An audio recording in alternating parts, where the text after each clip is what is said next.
ધોરણ 8ના બાળકો, આજે આપણે પ્રકરણ 1 પાક ઉત્પાદન અને વ્યવસ્થાપન ક્રોપ પ્રોડક્શન એન્ડ મેનેજમેન્ટ એ પાઠ વિશે ભણીશું. હવે આ પાઠની બાજુમાં આપણને QR કોડ આપેલ છે. આ રહ્યો QR કોડ. તેના પર આપ ક્લિક કરો તો QR કોડ પર ક્લિક કરતાં તમને આ પાઠ વિશેનો વિડીયો જે યુટ્યુબમાં બતાવેલો હશે અથવા તો જે એપ્લિકેશનમાં બતાવેલો હશે એ સીધો જ તમને દેખાશે. તો તમે આ QR કોડનો ઉપયોગ કરીને તમે ભણી પણ શકો છો. હવે આપણે જાણીએ છીએ કે પહેલી અને બૂઝો વિશે.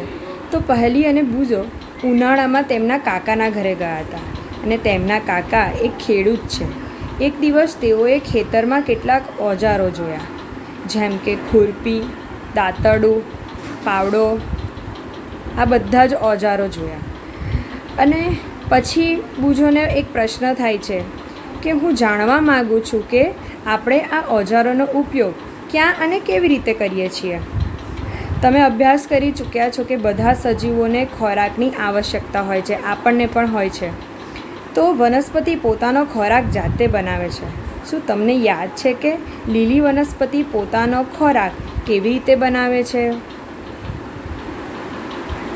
તો લીલી વનસ્પતિ પોતાનો ખોરાક કેવી રીતે બનાવે છે એના વિશે આપણે અગાઉના ધોરણમાં ભણી ગયા છીએ કે લીલી વનસ્પતિના જે પર્ણો હોય છે એ લીલા રંગના હોય છે, એટલે કે એની અંદર એક રંજક દ્રવ્ય હોય છે. એનું નામ છે હરિત દ્રવ્ય.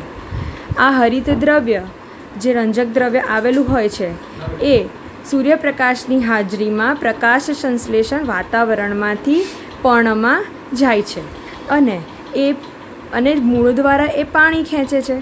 અને આ ઉપરાંત પાણી, સૂર્યપ્રકાશની હાજરીમાં મેળવાતો કાર્બન ડાયોક્સાઇડ વાયુ એટલે કે CO2 વાયુ અને આ બધાના મિશ્રણને પરિણામે રાસાયણિક પ્રક્રિયાને પરિણામે ખોરાક તૈયાર થાય છે. એ કાર્બોદિત પદાર્થ હોય છે. આ રીતે લીલી વનસ્પતિ પોતાના પર્ણમાં ખોરાક બનાવે છે, એટલે પર્ણને રસોડું પણ કહેવામાં આવે છે. મનુષ્ય સહિત બધા જ પ્રાણીઓ પોતાનો ખોરાક જાતે જ બનાવવામાં અસમર્થ છે. અસમર્થ એટલે આપણે નાકામયાબ છીએ, આપણે બનાવી શકતા નથી. તો પ્રાણીઓ ખોરાક ક્યાંથી મેળવે છે? તો પ્રાણીઓ ક્યાંથી ખોરાક મેળવે છે? તો આપણે વનસ્પતિ પાસેથી ખોરાક મેળવીએ છીએ. તમે જાણો જ છો કે સજીવો ખોરાકમાંથી પ્રાપ્ત થતી શક્તિની મદદથી વિવિધ શારીરિક ક્રિયાઓ કરે છે. આપણે ઘણો બધો ખોરાક ખાઈએ છીએ, પણ ખોરાકમાંથી આપણને શક્તિ મળે છે. આ શક્તિ દ્વારા આપણે અલગ અલગ પ્રકારની ક્રિયાઓ કરીએ છીએ. તો કઈ ક્રિયા કરીએ છીએ? પાચન, શ્વસન અને ઉત્સર્જન. પણ ઘણા મિત્રોને ખબર નથી હોતી કે પાચન એટલે શું, શ્વસન એટલે શું અને ઉત્સર્જન એટલે શું. તો પાચન એટલે આપણે જે ખોરાક ખાઈ લઈએ છીએ અને ખાધા પછી એ ખોરાકમાંથી જે શક્તિ છૂટી પડે છે અને આપણા શરીરને એ પોષક તત્વો મળી રહે છે, જેને પાચન કહેવામાં આવે છે. બીજું શબ્દ છે શ્વસન. આપણે જે વાતાવરણમાંથી ઓક્સિજન વાયુ લઈએ અને વાતાવરણમાં કાર્બન ડાયોક્સાઇડ વાયુ બહાર કાઢીએ છીએ, આ પ્રક્રિયાને શ્વાસોચ્છ્વાસની ક્રિયા કહીએ છીએ. આમ શ્વાસ અંદર લેવો એને શ્વસન અને શ્વાસ બહાર કાઢો એને ઉચ્છ્વાસ કહેવામાં આવે છે. અને આ શ્વાસ અને ઉચ્છ્વાસ બંને ભેગો થાય છે ત્યારે શ્વાસોચ્છ્વાસની ક્રિયા બને છે. ત્રીજો શબ્દ છે ઉત્સર્જન. ઉત્સર્જન એટલે બહાર નીકળવું. આપણા શરીરમાંથી પરસેવો, મળ, મૂત્ર આ બધું બહાર નીકળે છે, જેને ઉત્સર્જન કહેવામાં આવે છે. આ બધી ક્રિયાઓ કઈ રીતે થાય છે? તો આપણે ખોરાક લઈએ છીએ, એ ખોરાકમાંથી આપણને શક્તિ મળે છે અને એ શક્તિ મળે પછી જ આપણે આ શારીરિક ક્રિયાઓ કરી શકીએ છીએ. એટલે જ આપણે ઘણીવાર ખાતા નથી ત્યારે આપણે માય કાંગલાની જેમ આપણે ઘણાને ચક્કર આવી જાય છે, ઘણા પડી જાય છે, આ બધું થતું હોય છે, ઘણા હાંફી જતા હોય છે. એટલે આપણે ખોરાક ખાવો જોઈએ કે જેથી આપણા શરીરમાં જે ક્રિયાઓ થાય છે, પાચન, શ્વસન અને ઉત્સર્જન, એ નિયમિત થાય. ત્યારબાદ છે આપણે ખોરાક વનસ્પતિ અથવા પ્રાણી કે બંનેમાંથી પ્રાપ્ત કરીએ છીએ. ઘણા લોકો શાકાહારી હોય છે તો વનસ્પતિને ખાય છે, ઘણા મિશ્રાહારી હોય છે તો વનસ્પતિ પ્રાણીઓને ખાય છે, ઘણા માંસાહારી હોય છે તો એ ફક્ત પ્રાણીઓના માંસને એના પર આધારિત રાખતા હોય છે. ત્યારબાદ ફરીથી બૂઝોને પ્રશ્ન થાય છે, અહીંયા આગળ બૂઝોને પ્રશ્ન થાય છે કે આપણને બધાને ખોરાકની આવશ્યકતા તો છે જ, તો પછી આપણે આપણા દેશના બધા જ માણસોને ખોરાક કેવી રીતે ઉપલબ્ધ કરાવી શકીએ? આ પ્રશ્ન થાય છે એને. તો પહેલી કહે છે ખોરાકનું મોટા પાયે ઉત્પાદન કરવું આવશ્યક છે. આટલો બધા લોકો છે, આટલી બધી વસ્તી છે, તો આ બધાને ખોરાક મળવો ખૂબ જરૂરી છે. એટલે એટલો સામે ખોરાક પણ બનવો જોઈએ. એક વિશાળ જનસમુદાયને ખોરાક પ્રાપ્ત કરવા માટે તેનું નિયમિત ઉત્પાદન, તેનું યોગ્ય વ્યવસ્થાપન અને વિતરણ કરવું જોઈએ. તો આ ત્રણેય વસ્તુ થવી જોઈએ. ઉત્પાદન એટલે ઉગવું જોઈએ, વ્યવસ્થાપન એટલે એની યોગ્ય જાળવણી કરવી જોઈએ, અને વિતરણ એટલે પહોંચાડવું પણ જોઈએ. તો આના માટે આપણે આ કરવા માટે અલગ અલગ ખેત પદ્ધતિઓ જરૂરી છે. તો અલગ અલગ કઈ ખેત પદ્ધતિઓ જરૂરી છે? તો ખેત એટલે એગ્રીકલ્ચર અને પદ્ધતિ એટલે પ્રેક્ટિસીસ. તો અલગ અલગ ખેત પદ્ધતિઓ જરૂરી છે. તો એના વિશે પહેલાં જે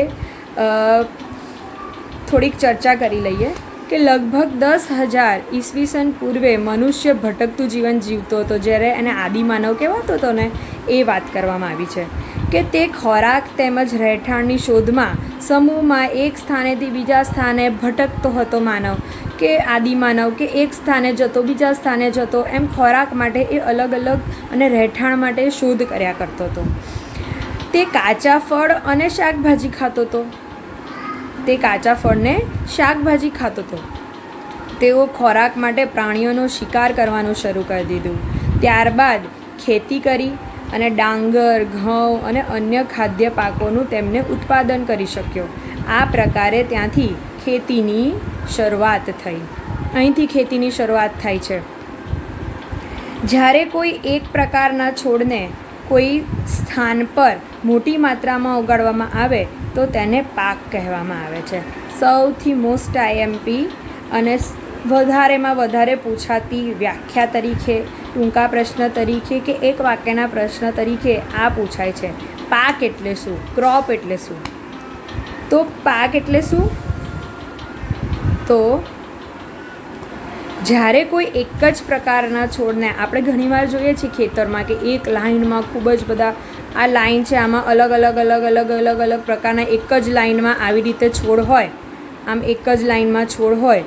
તો આવી રીતે કોઈ એક જ પ્રકારના છોડને કોઈ સ્થાન પર મોટી માત્રામાં ઉગાડવામાં આવે, એટલે કે એક કરતાં વધારે માત્રામાં ઉગાડવામાં આવે તો તેને પાક કહેવામાં આવે છે. ઉદાહરણ તરીકે ઘઉંનો પાક છે, તો એનો અર્થ શું થાય? તો ઘઉંના પાકનો અર્થ એ થાય કે ખેતરમાં ઉછેરવામાં આવેલ બધા જ છોડ ઘઉંના છે. ડાંગરના પાકનો અર્થ થાય કે ખેતરમાં જેટલા છોડ ઉગાડ્યા છે એ ડાંગરના છે. એટલે કે પાક એટલે એ જ પ્રકારના, ઘઉંનો પાક એટલે ઘઉંના છોડ ઉગાડ્યા છે, ડાંગરનો પાક એટલે ડાંગરના છોડ ઉગાડ્યા છે, મગનો પાક એટલે મગ ઉગાડ્યા છે, મકાઈનો પાક એટલે મકાઈ ઉગાડી છે. તો પાક શબ્દ એટલે એ જ પ્રકારનો છોડ ઉગાડેલ છે. તમે જાણો છો કે પાક વિવિધ પ્રકારના હોય છે. પાકના વિવિધ પ્રકાર છે: અનાજ, શાકભાજી અને ફળ. જે ઋતુમાં આપણે પાકને ઉગાડીએ છીએ તેના આધારે તેનું વર્ગીકરણ કરવામાં આવે છે. એટલે પાક 3 પ્રકારના હોય છે. આપણે શાકભાજી ખાઈએ છીએ એને પણ પાક કહેવામાં આવે છે. આપણે અનાજ ખાઈએ છીએ, ઘઉં, ડાંગર, જુવાર, એને પણ પાક કહેવામાં આવે છે.